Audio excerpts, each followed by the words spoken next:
Brother, so first finals, No, pero at the expense of yes. at the expense of your former team. Ano para masaya na para may halong parang lungkot na din at the same time kasi syempre noon nandun ako sa kabila. Sabay-sabay namin pinangarap to na makatungtong sa finals pero ngayon parang ako lang yung nakapunta sa finals.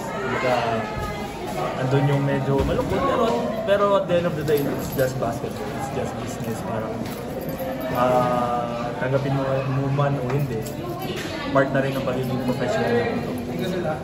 Sabi mo at noon sa Ultra early into the conference, parang ang dali mag-blend din sa TNT kasi parang at home ka naman kaagad. And now, nakita naman natin yung prosesong yun and you're in the finals.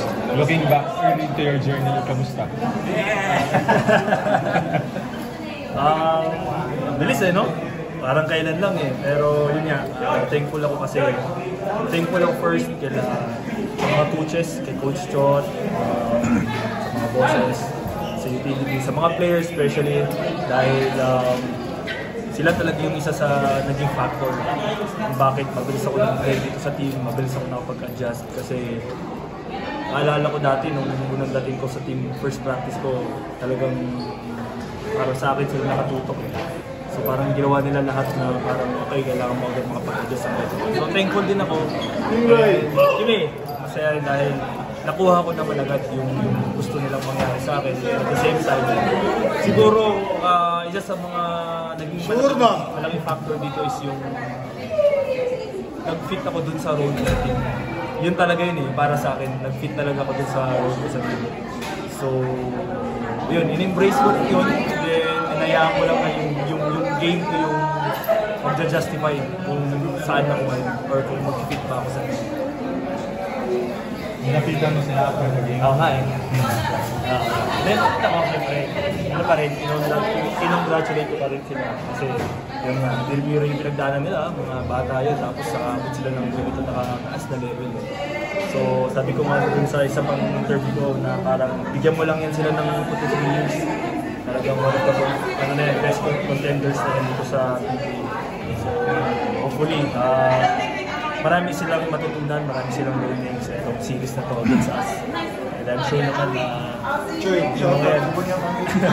sure naman babawi yan sila. Bye-bye! Brother, bilang ikaw, gwardiya ka rin naman and ang daming gwardiya dun sa kabila. May nakikita ka ba dun na, parang ako lang din ito, kakulit mo. Bata-bata. Actually, marami. Si Andre, sila Anton, sila Nopin.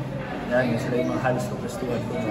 So, ano naman masaya ako dahil kahit papaano, nung umalis ko dyan, nakuha agad nila yung nawala na role ko sa team nila.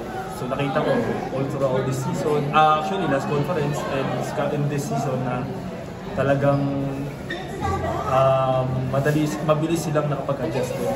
And yung role ko dati doon, yun yung pinunan nila. And buti naman, ganda na nangyayari ngayon kasi nakuha agad na. Kumbaga parang hindi naman ako nabawasan, parang hindi naman naging kawalan.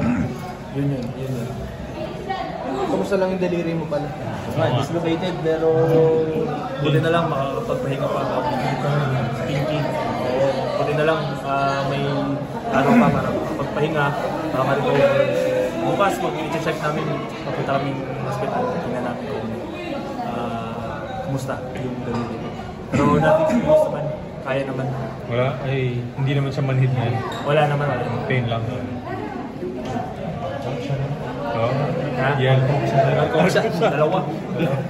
Alam yung dosage. Thank you, brother. Salamat, brother. Good luck. Salamat, guys. Salamat.